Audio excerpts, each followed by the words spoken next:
نحمده ونصلي ونسلم على رسوله الكريم اما بعد فاعوذ بالله من الشيطان الرجيم بسم الله الرحمن الرحيم لقد جاءكم رسول من انفسكم عزيز عليه ما عنتم حريص عليكم بالمؤمنين رؤوف رحيم صدق الله مولانا العظيم ان الله وملائكته يصلون على النبي يا ايها الذين امنوا صلوا عليه وسلموا تسليما اللهم صل على سيدنا مولانا محمد وعلى ال سيدنا مولانا محمد وبارك وسلم.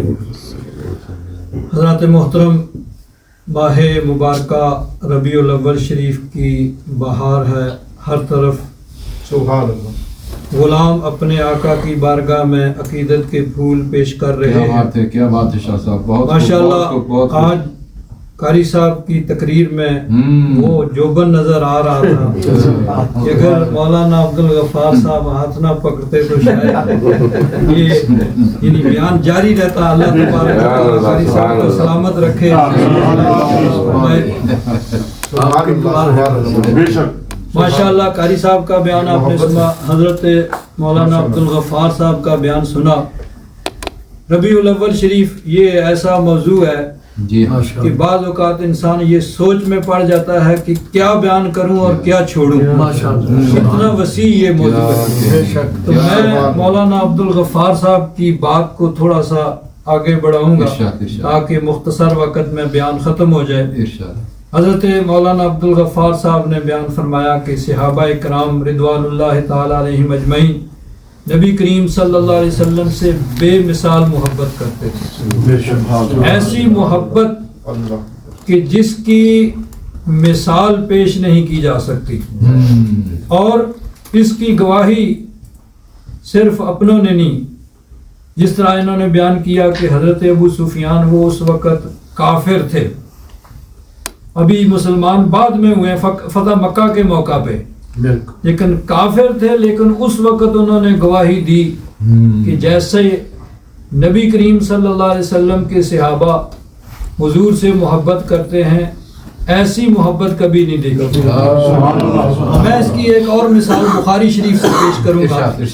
بخاری شریف کے اندر حدیث پاک ہے کتاب الشروط کے اندر، صلح حدیبیہ کے موقع پہ جب نبی کریم صلی اللہ علیہ وسلم مدینہ منورہ سے عمرہ کی ادائیگی کے لیے مکہ شریف تشریف لے گئے، کیونکہ جب مکہ شریف سے ہجرت کر کے آئے تو مسلمانوں کے لیے مکہ میں داخلہ ممنوع قرار دے دیا گیا.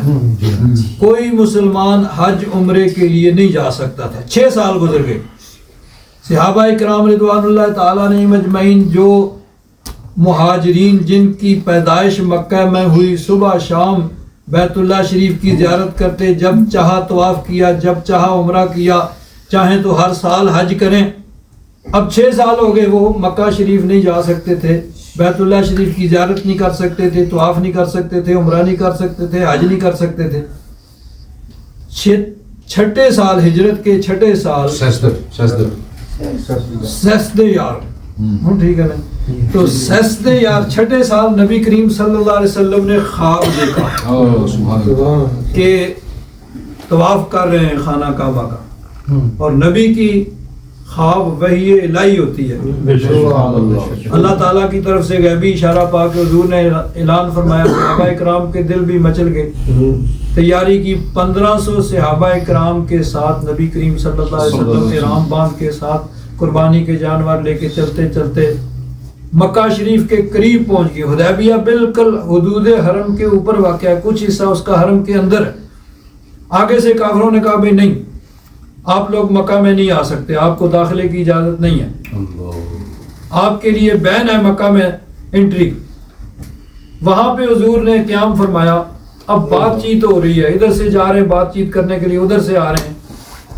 مکہ والوں کی طرف سے آئے عروہ بن مسعود ثقفی.